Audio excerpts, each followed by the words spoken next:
Tend to hit just U.S. military bases in the region has targeted Gulf hotels. ኢራን አረቦቹን አስደንብራ አሜሪካን አሸብራለች። የአሜሪካ የጦር መርከቦች ኢራን ጥቃት ሰለባ መሆናቸው በሰፊው ተሰምቷል። ትራምፕ በአረብ ሀገራት ያሉት የጦር ቤዞቻቸው መውደማቸውን አሁን ላይ በግልጽ አምነው ተቀብለዋል። አረቦቹ ደግሞ አሜሪካ በቀጠናው መኖርሽ ጉዳት እንጂ ትርፍ አላመጣልንም ብለው በግድ መናገር ጀምረዋል። አሜሪካ ከአረብ ሀገራት ጦሯን ነቅላ ወጥታ ዲያጎ ጋርሺያ ላይ ትጥቅና ስንቋን ማስፈር ጀምራለች። የኢራን ሚሳኤሎች ያደረሱት ጥቃትም የአሜሪካን የጦር ክፉኛ የፈተነ ሆኗል። በጥቃቱ ምክንያትም ለወታደሮች ስንቅ እስከ ማቅረብ የተቸገረችው አሜሪካ አሁን ደግሞ አያቶላዎቹ በቅርብ ርቀት የምትገኘው ዲያጎ ጋርሺያ ላይ ከባድ ጥቃት ማድረሳቸው ተነግሯል። ይህ መረጃ በሰፊው ይዘናል። ቻናሉን ሰብስክራይብ በማድረግ እይታዎትን ጀምሩ። ቪዲዮን ላይክ ማድረግ ደግሞ ቀዳሚ እርምጃው ይሁን። ወደ 50 ሺህ ለሚደረገው ጉዟችን እናንተ ሰብስክራይብ በማድረግ ጥረታችንን እንድትደግፉ በአክብሮት ጠየቅን። መልካም ቆይታም። የመካከለኛው ምስራቅ ሀገራት በትራምፕ ጉዳይ እጅግ ግራ ተጋብተዋል። አንድ ከፍተኛ የአረብ ባለስልጣን ለዋሽንግተን ፖስት ጋዜጣ በሰጡት አስተያየት ትራምፕ ይህን ጦርነት ጫሩብን፣ እኛ ደግሞ ዋጋውን እየከፈልን እንገኛለን ሲሉ ተደመጡ። ይህ ንግግር በሳውዲ አረቢያ፣ በተባበሩት አረብ ኤሚሬትስ፣ በካታርና በኩዌት ብሎም በባህሬን መዲናዎች ውስጥ በሰፊው የተንሰራፋ ጥልቅ ቁጣና ምሬት ይፋ ወጥቷል። መካከለኛው ምስራቅ የፋርስ ባህረ ሰላጤ የሚገኙ የአሜሪካ ወታደሮች ፕሬዝዳንት ትራምፕን ጦርነቱና ግጭቱን ለማስቆም የሚደረገውን ዲፕሎማሲ የሚመሩበት መንገድ ላይ ከዚህ ቀደም ታይቶ የማይታወቅ ከፍተኛ ቅሬታና ተስፋ መቁረጥ ውስጥ መግባታቸው ይነገራል። በተቀናጀ አሜሪካና እስራኤል ጥቃት በአሁኑ ወቅትም መላው ቀጠና ያቃወሰውና ረጅም ጊዜ የወሰደው አደገኛ ቀውስ ሆኖ አርፏል።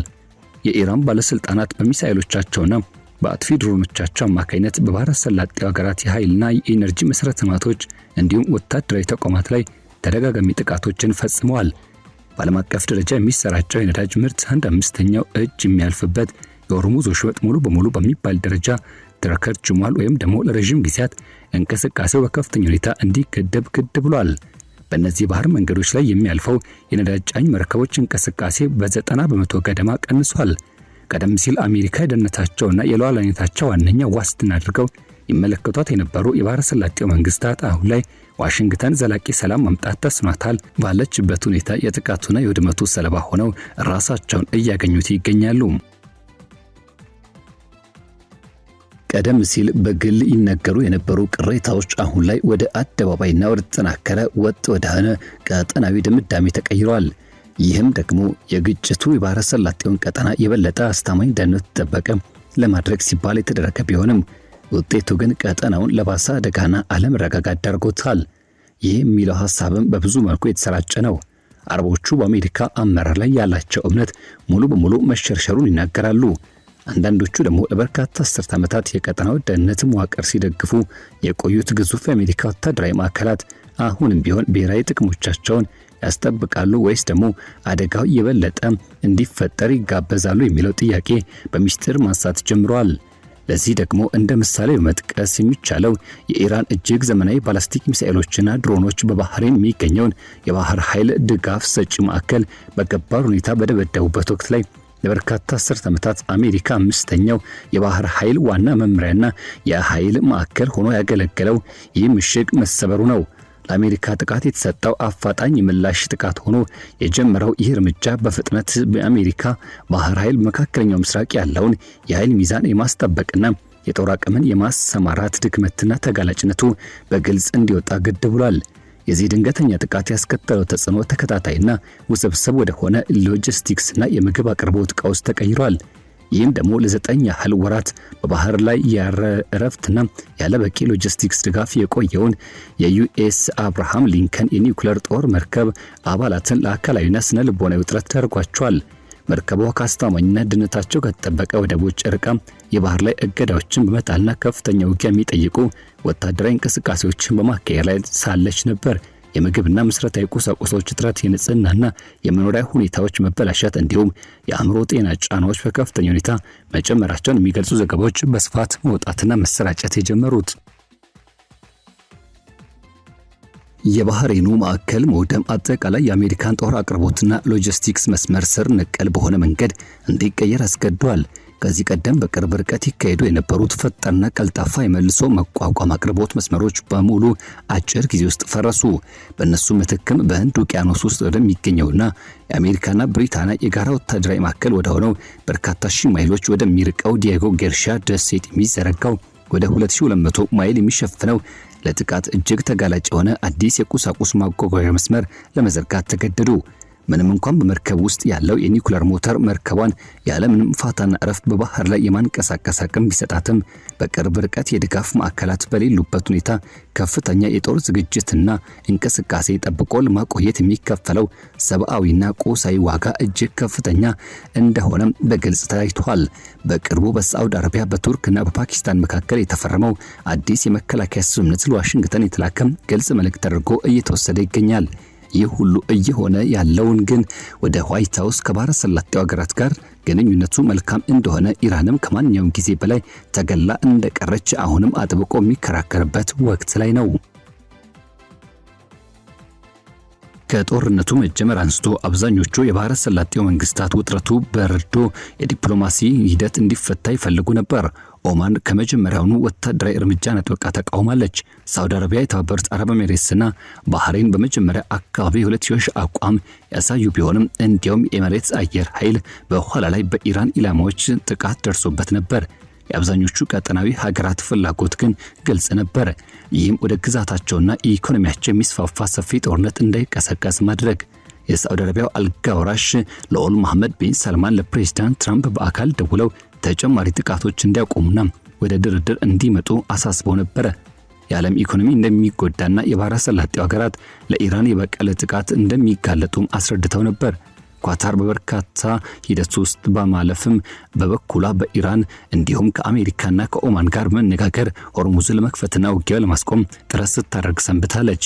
በወርሃ ነሐሴ እነዚህ ጥረቶችም ከፍተኛ የተባሉ እፎይታና ለጊዜውም ቢሆን መለሳለስ ታይቶ ነበር። በነሐሴ ወር መጀመሪያ ላይ ትራምፕ በሳዑዲ አረቢያ ከካታርና ከተባበሩት አረብ ኤሚሬትስ የቀረበላቸውን አጣዳፊ ጥሪ ተቀብለው ከሁለተኛው ዓለም ጦርነት ወዲህ ትልቁና እንዲሁም ደግሞ አውዳሚ የጥቃት እቅድ መሰረዛቸውን ይፋ አደረጉ። ትራምፕ ሲናገሩ የስምምነቱ ማቀፊያ የሆርሙዝ ወሽመጥ ወዲያውኑ መከፈትና የኢራን ኒኩለር ስጋት ማስወገድን ያካተተ ነበር። ሆኖም ከሁለት ሳምንታት በኋላ የባህር መንገዱ አሁንም እንደተዘጋ ቀርቷል። ኢራንም አዳዲስ ቅድመ ሁኔታዎች ማስቀመጧን ቀጥላለች። የስጋት መጨመርና የተሰናከለው የዲፕሎማሲ ሂደት ተደጋጋሚ ሂደት ውስጥም በማለፍ የባህረ ሰላጤው ሀገራት መዲናዎች ተስፋ መቁረጥ ውስጥም ከቷቸው እንደነበር በስፋት ይነገራል።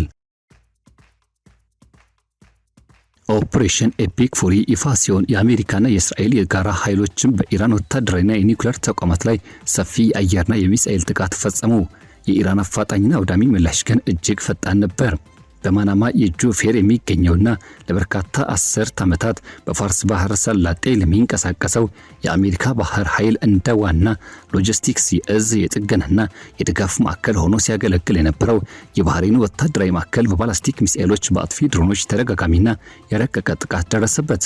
በኋላ ላይ እንደ ዎል ስትሪት ጆርናል እንዳጋለጡት ከሆነ በማዕከሉ ላይ የደረሰው እጅግ አውዳሚ ውድመት በግልጽ አሳይቷል። የዋና መመሪያ ህንጻው ብቻ መልሶ ለመገንባት የሚያስፈልገው ወጪ ወደ 200 ሚሊዮን አሜሪካ ዶላር የሚጠጋ ሲሆን አጠቃላይ መሳሪያዎችና የህንጻዎች ውድመት በማካተት ቦታውን መልሶ ለመቋቋም ከ380 ሚሊዮን ዶላር በላይ እንደሚጠይቅ ተገምቷል። የአሜሪካ ማዕከላዊ እዝ በጥቃቱ ወቅትም ወታደሮችን ህይወት ማዳን ቅድሚያ ተሰጥቶ እንደነበር፣ በመሰረቱ ውስጥም ምንም አይነት የአሜሪካ ወታደር ህይወት እንዳልጠፋ አስታወቀ። አብዛኛው የጦር መሳሪያም በዚህ ሂደትና የሰራዊቱ አባል ቀድሞ በተደረገው ጥንቃቄ የተቀናጀ ማውጣት ሂደት በማድረጉ በማዕከሉ በከፊል አነስተኛ ሰራተኞች ብቻ ቀርተው ነበር። የጦር እንቅስቃሴው በየቦታው በተበተነ ሁኔታ ቢቀጥልም መጋዘኖችና የመርከብ ማቆሚያዎች ብሎም የጥገናና አገልግሎቶችን ጨምሮ የመስመሮችና የነዚህ መገናኛ ሂደት የጭነት አያያዝን በአንድ ቦታ ማቀናጀት ለጦር መርከቦች ቅርብ ያደርግ የነበረውን አካላዊ መሰረተ ልማት ሙሉ በሙሉ ወድሟል። ባህሬን በአረቢያ ባህርና በኦማን ባህረ ሰላጤ ለሚንቀሳቀሱ አውሮፕላን ተሸካሚ የጦር መርከቦች ፈጣን ነዳጅና የቁሳቁስ አቅርቦት እንዲያገኙ ታላቅ እድል ፈጥራ ነበር። የዚያ ማዕከል መውደም ግን ያንን ትልቅ አጋጣሚ በአንድ ጀንበር አከሸፈው። በአካባቢው የሚገኙ ሌሎች የባህር ዳርቻ ወደቦችም ተመሳሳይ ስጋት ሂደት ተጋርጦባቸዋል። በተባበሩት አረብ ኤሚሬትስ የምትገኘውና ሌላዋ የአሜሪካ የጦር መርከቦች ማረፊያ የነበረችው ፉጃይራ ወደብ በኢራን ሚሳኤል ጥቃት ራዳር ውስጥ ገብታለች። በመላው ባህረ ሰላጤው የሚገኙ የንግድና ወታደራዊ ተቋማትም ለተጨማሪ ጥቃት ክፍት በመሆናቸው ለአስተማማኝ የቁሳቁስ አቅርቦት ሆነ ለወታደሮች እረፍት የማይመቹና አደገኛ ሆነዋል። ይህን ችግር ለመቅረፍ የፔንታገን ከፍተኛ አመራሮችም በህንድ ውቅያኖስ የሚገኘውን ዲዬጎ ጋርሺያ ደሴትን የቀጠናው ባህር ኃይል ዋና የጭነት ማከማቻና የሎጂስቲክስ ማስተባበሪያ ማዕከል አድርገውታል።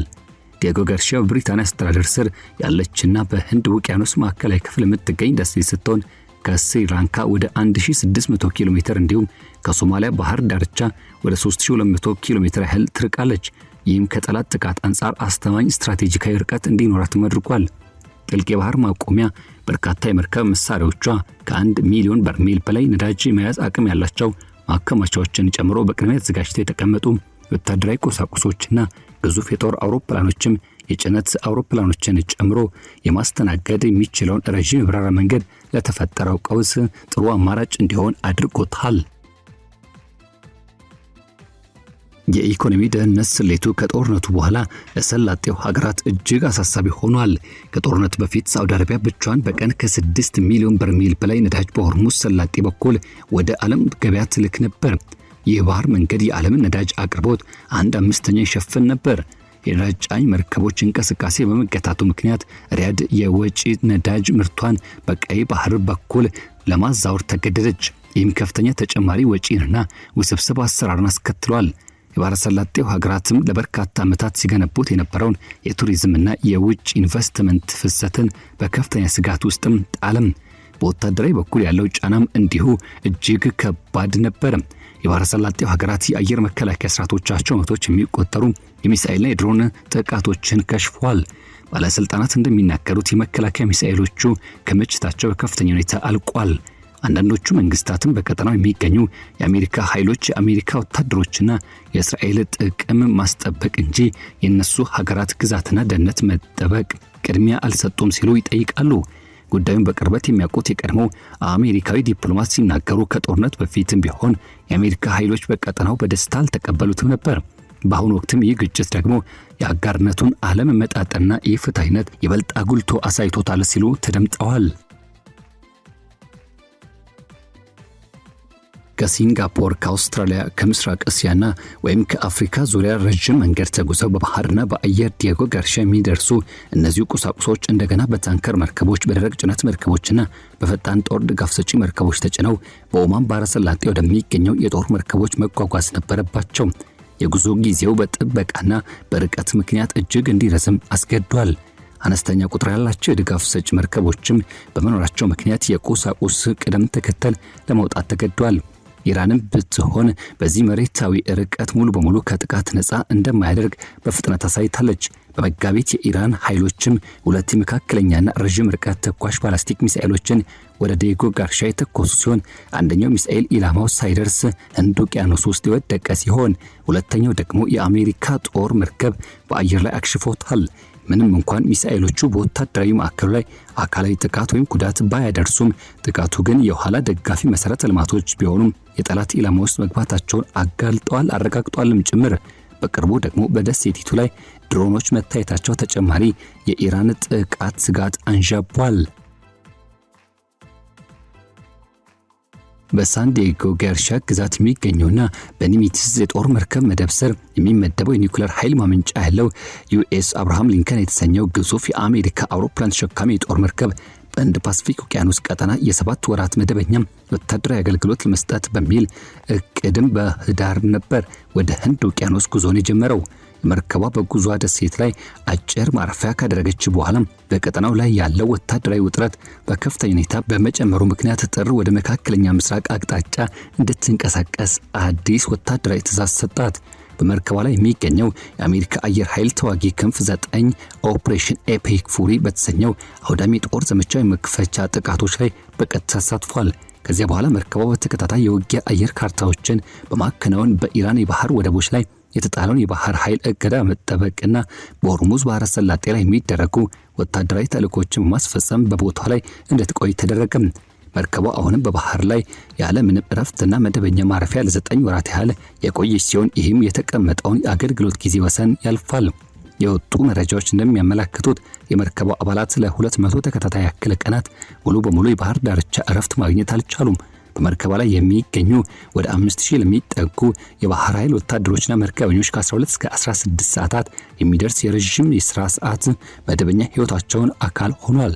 ይህ አውሮፕላን ተሸካሚ የጦር መርከብ ያለማቋረጥ ባህር ላይ በመቆየት በዘመናዊ የባህር ኃይል ታሪክ ውስጥም ቀደም ሲል ከተመዘገቡት ወታደራዊ እረፍት የለሽ የጉዞ ታሪኮች ሁሉ የበለጠውን ከፍተኛ የባህር ላይ ቆይታ በማስመዝገብ አዲስ ታሪክ ጽፏል።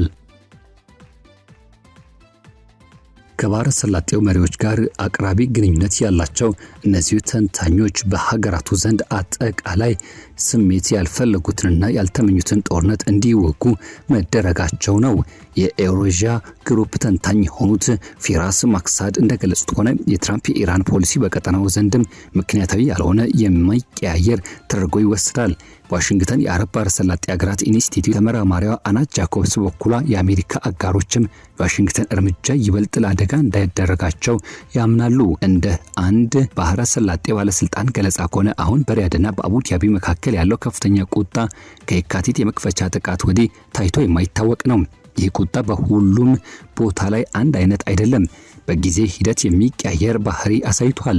በጦርነቱ መጀመሪያ አካባቢ አንዳንዶቹ ባለስልጣናት ኢራን በበቂ ሁኔታ አልደከመችም በሚል በይፋና በሚስጢር ጠንካራ የተባለ እርምጃ እንዲወሰድ ይገፋፉ ነበር። ሌሎች ደግሞ በተለይም ኢራን በአሜሪካ ተጨማሪ ጥቃት ከተፈጸመባት የባህረ ሰላጤው ነዳጅ፣ ኤሌክትሪክና የውሃ ማጣሪያ ተቋማት እንደምትመታ ካስጠነቀቀች በኋላ እርምጃዎቹ እንዲገደቡ አጥብቀው ጠይቀዋል። በገልፍ ሀገራት ዘንድ ያለው ዋናው አስተሳሰብ ግልጽ የሆነ ዲፕሎማሲ መውጫ መንገድ ባለመኖሩ የተፈጠረው አንድ ወጥ ቅሬታና ተስፋ መቁረጥ ሆኗል። በዚህ አስቸጋሪ ሁኔታ ውስጥ የተፈረመው የመካ የጋራ መከላከያ ስምምነት ትልቅ ፖለቲካና ስትራቴጂካዊ ውሳኔ ሆኖ መጥቷል። የሳዑዲ አረቢያ አልጋ ወራሽ ልዑል መሐመድ ቢን ሰልማን፣ የቱርኩ ፕሬዝዳንት ረሲፕ ታይፕ ኤርዶሃን እና የፓኪስታኑ ጠቅላይ ሚኒስትር ሸህባዝ ሸሪፍ በአንድ ሀገር ላይ የሚፈጸም ማንኛውም ወታደራዊ ጥቃት በሶስቱ ሀገራት ላይ እንደተፈጸመ ጥቃት ተቆጥሮ የጋራ ምላሽ እንደሚሰጥ የሚገልጽ ታሪካዊ ስምምነት ተፈራረሙ። ይህ ስምምነት ቀደም ሲል በሳዑዲ በፓኪስታን መካከል የነበረውና የሁለትዮሽ መካከለኛ የመከላከያ ስምምነት የሚያጎለብትና የቱርክን ግዙፍ ወታደራዊ የጦር መሳሪያ ማምረት አቅም የሚያካትት ነው። አንድ ከፍተኛ የአውሮፓ ባለስልጣን ለዋሽንግተን ፖስት ሲገልጹ ይህ ስምምነት ቀጥታ ለዋሽንግተን የተላከም ግልጽ መልእክት ነው። በቀጠናውና በምዕራባውያን ሀገራት የሚገኙ ተንታኞችም በዚህ ሀሳብ ይስማማሉ። ሳዑዲ አረቢያ ከዋሽንግተን ዘንድ ይፋይና ህጋዊ ደህንነት ዋስትና ለመቀበል እንደ ኔቶ ውል አንቀጽ 5 አይነት የጋራ መከላከያ ስምምነት ለረጅም ጊዜ ስትታገል ቆይታለች። ሆኖም እያደረገች የነበረው ጥረትም ፍሬ ሊያፈራ አልቻለም። የመካው ስምምነት ግን ግልጽ የሆነ አማራጭ አቅርቧል። ይህም በሱኒ ሀገራት የሚመራ የኔቶ ሁለተኛውን ግዙፍ ጦር ወይም ቱርክና ብቸኛዋን የኒውክሌር ታጣቂ እስላማዊት ሀገር ፓኪስታን ያቀፈ የጋራ መከላከያ ስብስብ ሆኖ ተቀምጧል። የሶስቱ ሀገራት ባለስልጣናት ስምምነቱ ለመከላከል ብቻ የተደረገ እንደሆነ በማንኛውም የተወሰነ ሀገር ኢላማ ያልደረገና ሌሎች ክፍት እንደሆነ አጥብቀው ተናግሯል። ስምምነቱ ከአሜሪካ ጋር ያላቸውን የቆየ አጋርነት አይሽርም። ሆኖም የተፈረመው ጊዜ፣ ቦታው ቅድስት ከተማ መካ መሆኗና የጋራ መከላከያ አንቀጹ መልእክቱ ለማን እንደሆነ ምንም አይነት ጥርጥር አይተውም። ለሪያድ ስምምነቱ የኢራን ጫና በበረታበትና በአሜሪካ አጋርነት ላይ ጥያቄዎች በዙበት ወቅትም ትልቅ መደራደሪያ አቅም ይሰጣታል። ለቱርክና ለፓኪስታን ደግሞ ስትራቴጂካዊ ጥልቀት፣ የኢኮኖሚ ጥቅምና በቀጠናው ላይ ትልቅ ተጽዕኖ መፍጠር እድል ያበጅለታል። ይህ ስምምነት ወደ ሙሉ ወታደራዊ ጥምረት ይቀየራል ወይስ ደግሞ አይቀየርም የሚለው ወደፊት የሚታይ ይሆናል። የተቀናጀ የጦር እዝ መዘርጋትና ፈጣን የጦር ኃይል ማደራጀት ዓመታትን ይወስዳል። ሆኖም የስምምነቱ ፈጣን ጥቅም መልእክት ግን በማስተላለፍ ላይ ያለው በዚህ ሂደት ውስጥ የባህረ ሰላጤው ሀገራት ሙሉ በሙሉ በዋሽንግተን ላይ ከመጠጋት ባለፈ ሌሎች አማራጮች እንዳሏቸው በተግባር ያሳዩበት ሆኖ ይቀመጣል። የትራምፕ አስተዳደር ግንኙነቱን መበላሸት የሚያሳዩ ዘገባዎችን ለማስተባበል ጥረት አድርጓል። አንድ የዋይት ሀውስ ባለስልጣን ለዋሽንግተን ፖስት ሲገልጹ ፕሬዝዳንቱ ከፋርስ ባህረ ሰላጤ አጋር ሀገሮች ጋር እጅግ ድንቅ የሆነ ግንኙነት አላቸው፣ ኢራንም ከማንኛውም ጊዜ በላይ ተገላ ትገኛለች ብለዋል። የአስተዳደሩ ባለስልጣናት የደህንነት ትብብሩ የጦር መሳሪያ ሽያጭ ሆነ በዚህ ሂደት ውስጥ የሚያልፈው የከፍተኛ አመራሮች ግንኙነት አሁንም መቀጠሉን እንደ ማስረጃ ያቀርባሉ። ወታደራዊ ዘመቻዎችም ቢሆኑ ኢራን አቅም እንደቀነሰና የባህረ ሰላጤው ሀገራት አሁንም የአሜሪካ ደህንነት ጥበቃ ተጠቃሚዎች እንደሆኑ በይፋ ማንሳት እየተከራከሩና ሀሳባቸውን አንስተው እየሞገቱ ይገኛሉ። ሆኖም ግን በይፋዊ መግለጫዎችና ከዝግ በሮች ባሻገር ባለው እውነታ መካከል ያለው ልዩነት እየሰፋ መጥቷል። የባህረ ሰላጤው መሪዎች ተጨማሪ ጦርነት መስፋፋትን ለማስቆም በተደጋጋሚ ጣልቃ ገብተዋል። በተለይም በነሐሴ ወር መጀመሪያ ላይ ከሪያድ ከዶሃና ከአቡዳቢ የቀረበው የተቀናጀ ጥሪ አሜሪካ ልታካሄድ ያቀደችውን ግዙፍ ጥቃት እንድትሰርዝም አድርጓታል። ኢራን በዲፕሎማሲያዊ መስመሮች ያስተላለፈችው ማስጠንቀቂያ በተቋሞቿ ላይ ጥቃት ከተፈጸመ በባህረ ሰላጤው የነዳጅና የውሃ ማጣሪያዎች አውዳሚ እርምጃ እንደምትወስድ ለእነዚህ ጥረቶችም ተጨማሪ አጣዳፊነት ሰጥቷታል። ሳውዲ አረቢያና ካታር በንግግሮች ድልድይና በዚህ ዋና ሚና ሲጫወቱ ቆይተዋል። ድርድሮቹ ቢቀዘቅዙ መስመሮቹ ክፍት እንዲሆኑ ከኦማን ጋር በመሆንም ሲሰሩ መቆየታቸውን ዘገባዎች ይጠቁማሉ። መሰረታዊ መዋቅራዊ እውነታው ግን አልተቀየረም። የባህረ ሰላጤው ሀገራት የጦር መሳሪያዎች፣ ለደህንነት መረጃዎችና ለዋና ወታደራዊ ሽፋን አሁንም በአሜሪካ ላይ እጅግ ጥገኛ ናቸው። ግዙፍ የአሜሪካ ወታደራዊ ማዕከላት በቀጠናው መሰማራታቸውን ቀጥለዋል። በትራምፕ የቀደሙ ጉብኝቶች ወቅትም የተፈረሙት የጦር መሳሪያና የኢኮኖሚ ውሎችም አሁንም ቢሆን ሀገራቱን አስተሳስረዋቸዋል። ተንታኞች እንደሚያስጠነቅቁት የአሜሪካን ወታደራዊ ይዞታ የመቀነስ ውይይትም በአጭር ጊዜ ውስጥ ትልቅ ለውጥ ያመጣል ተብሎ አይጠበቅም። ጥገኝነቱ የሁለትዮሽ ነውና። ሆኖም ግን የተከፈለው ያለው ይህ ከፍተኛ ዋጋ የግንኙነቱን ስነ ልቦናዊ መሰረት ቀይሮታል። ቀደም ሲል የአሜሪካን አመራር እንደ ብቸኛ አማራጭ ይቀበሉ የነበሩት ባለስልጣናቱ አሁን ጥቅሙን ከሚያስከትለው አደጋ ጋር ማመዛዘን ጀምረዋል። ጦርነቱ የአሜሪካን ጦር ማስተናገድ ብሔራዊ ደህንነትን ያጠናክራል ወይስ ደግሞ ለአደጋ ይዳርጋል የሚለው ጥያቄን ፈትኖታል። አንዳንዶቹ ፈተናው አሉታዊ ምላሽን እያመጣ ይገኛል። የአሁኑ ውጥረት በባህረ ሰላጤው ሀገራትና በአሜሪካ ረጅም ታሪክ ውስጥ ያለ ክስተት ነው። ከ1991 የባህረ ሰላጤው ጦርነትና የኢራቅና ኢራን መዳከም በኋላ አሜሪካ ለባህረ ሰላጤው ኤሚሬቶች ዋና የውጭ ደህንነት አቅራቢ ሆና ቆይታለች። የአስተራር አንጻራዊ መረጋጋትን ያመጣ ሲሆን ሀገራቱ ዘመናዊ የኢኮኖሚ እድገት እንዲያስመዘግቡ ረድቷቸዋል። ሆኖም ግን የተተከሉት የአሜሪካ አስተዳደሮች ለመሟላት የተቸገሩባቸው የጥበቃና የማማከር ከፍተኛ ተስፋ ፈጥሮ ነበርም። ቀደም ሲል የታዩ የውጥረት አጋጣሚዎችም ኢራን የኒውክሌር ስምምነት ላይ የነበሩ ልዩነቶችን፣ የየመን ጦርነት ወይም የሳዑዲ ነዳጅ ተቋማት ላይ ተፈጸሙት ከፍተኛ የተባሉ ጥቃቶች ምላሾች በነበረውና መዋቅራዊ ውስጥም መፍትሄ አግኝተው ነበር። አሁንም ቢሆን ጦርነቱ ግን ይበልጥ አውዳሚ ሆኖ ተገኝቷል። ምክንያቱም ባህረ ሰላጤው ሀገራት ራሳቸው የጦርነቱ ዋና አውደ ግንባር ሆነዋልና። የኢራን ስትራቴጂካዊ የአሜሪካ አጋሮች ላይ የሚደርሰውን ጉዳት መጨመር፣ በሪያድና በአቡዳቢ ላይ የሚደረገው ጫና ዋሽንግተን እርምጃ ነፃነት እንዲገደብ ማድረግ ነበር። ከፍተኛ ደረጃም ይህ ስሌታቸው ተሳክቷል ማለት ይቻላል። የባህረ ሰላጤው ዲፕሎማሲ ራሱን ቀይሯል። ሳዑዲ አረቢያ ቀደም ሲል በቻይና አሸማጋይነት ከኢራን ጋር ያደረገችው ታሪካዊ እርቅ ጥረቶችን የመቀነስ ፍላጎት ያሳየ ነበር። ከቱርክ፣ ከፓኪስታን፣ ከአውሮፓ ሀገራትና ከሌሎችም ጋር የሚደረጉ ተመሳሳይ ግንኙነቶችም የአጋር ማብዛት ስትራቴጂዎች ናቸው። የመካ ስምምነት የዚህ አካሄድ የቅርብ ጊዜ መግለጫ ነው። ይህ ከአሜሪካ ጋር ሙሉ በሙሉ መለየትን የሚያሳይ ባይሆንም ባህረ ሰላጤው አሜሪካ ቀጠናውን እስክትረጋጋ ድረስም ዝም ብሎ እንደማይቀመጥ ግን በግልጽ ያሳየ ክስተት ሆኖ መቀመጡ አልቀረም።